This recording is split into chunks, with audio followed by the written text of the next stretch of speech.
بالله من الشيطان الرجيم بسم الله الرحمن الرحيم. Regarding this, the safest creed to hold to that which is clear and correct, and fairly doubt-free too, is no other but that of the most righteous elders, the Sahaba, and the Tabi'een, and later that of many Sufi thinkers as well. The creed is that human reason is incapable of comprehending the reality of the being and attributes of Allah Jalla Sha'nuhu. Pursuing the knowledge of its exact reality is an exercise in futility, even harmful.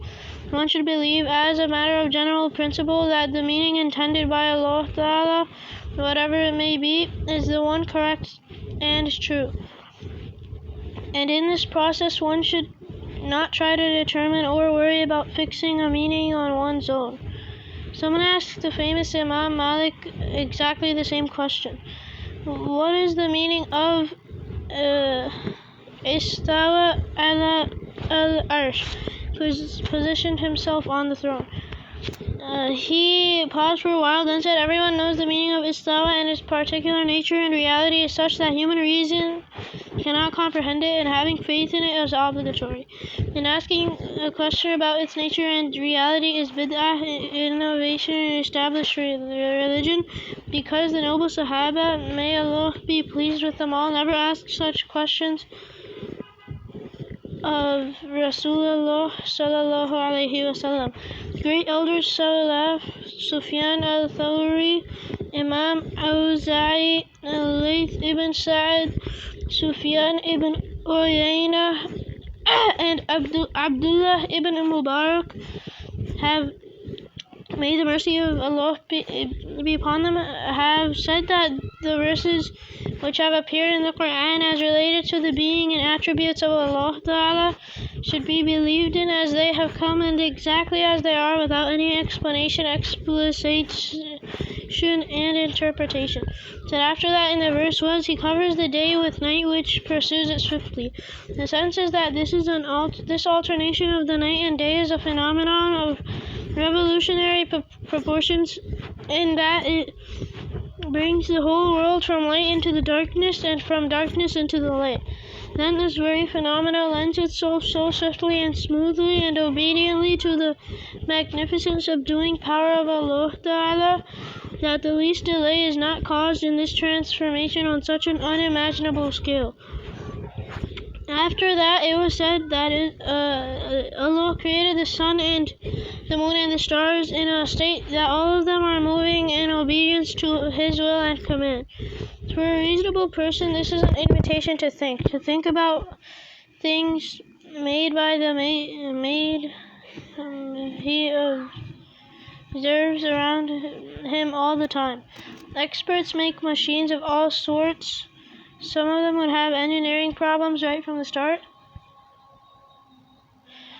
Others may not have such problems, but machines are machines, no matter how strong the base material and how impeccable the design.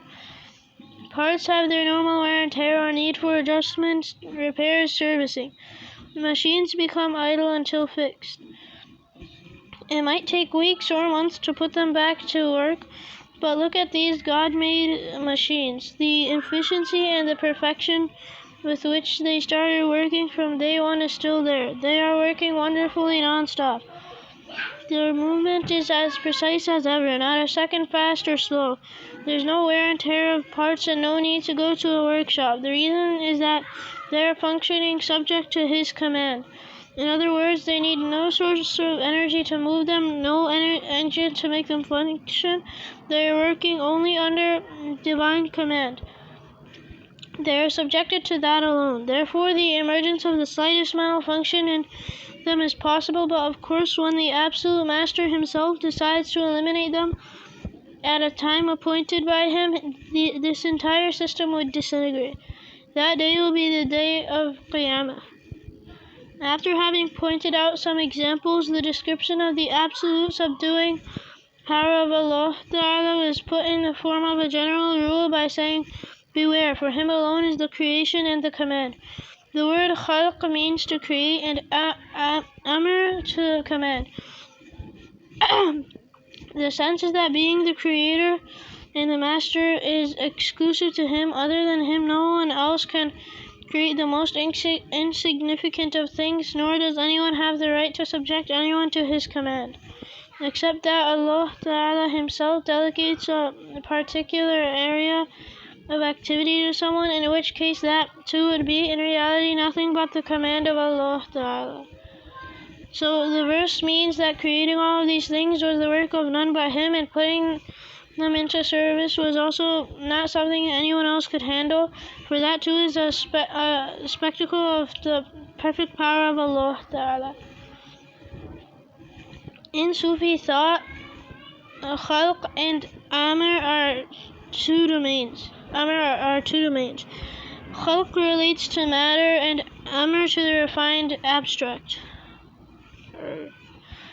The Quranic verse says, "The soul is a command from my Lord," points out in this direction as ruh, soul, spirit, has been identified as a command from the Lord. The sense of the creation and the command being exclusive to Allah Ta'ala would, in this light, mean that everything between the heavens and the earth is from matter, and its creation has been called khalq, and what is beyond these, free from matter, its creation has been called amr. At the end of the verse it was said, "Glorious is Allah, the Lord of the worlds."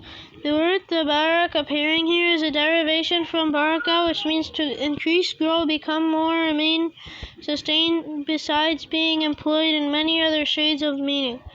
At this place, tabaraka means to be high and supreme. It can be taken in the sense of high and sustaining, for Allah Ta'ala is both. The sense of high finds confirmation in a sentence of the hadith which says, "You are blessed and high, O Master of glory and honor." Here the word tabarakta has been explained by the words ta'ayta, which follows.